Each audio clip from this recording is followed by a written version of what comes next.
വിശേഷിച്ചും ബൈബിളിലെ പുതിയ നിയമത്തിലെ വിശുദ്ധ മർക്കോസിന്റെ സുവിശേഷത്തിലെ 4-ാം അധ്യായം 35 മുതൽ 41 വരെയുള്ള വാക്യങ്ങളെ കഥാരൂപേണ അവതരിപ്പിക്കാൻ പോവുകയാണ്. യേശു കടലിനെ ശാന്തമാക്കുന്നു. ഒരിക്കൽ യേശു സായാഹ്നമായപ്പോൾ ജനക്കൂട്ടത്തെ വിട്ട് ശിഷ്യന്മാരോടൊപ്പം വഞ്ചിയിൽ കയറി പോവുകയായിരുന്നു.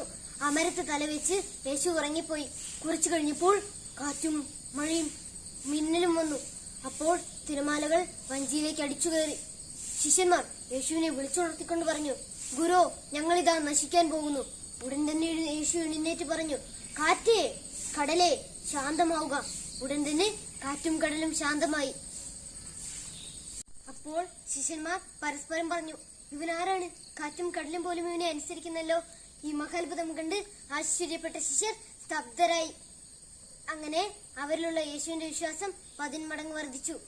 യേശുവിന്റെ വാക്കുകൾ കേട്ട് കാറ്റും കടലും ശാന്തമാകുന്ന, പ്രകൃതി പോലും നിശ്ചലമാകുന്ന യേശുവിലുള്ള ദൈവിക ശക്തി കണ്ട് ശിഷ്യന്മാർ ആശ്ചര്യപ്പെട്ടു.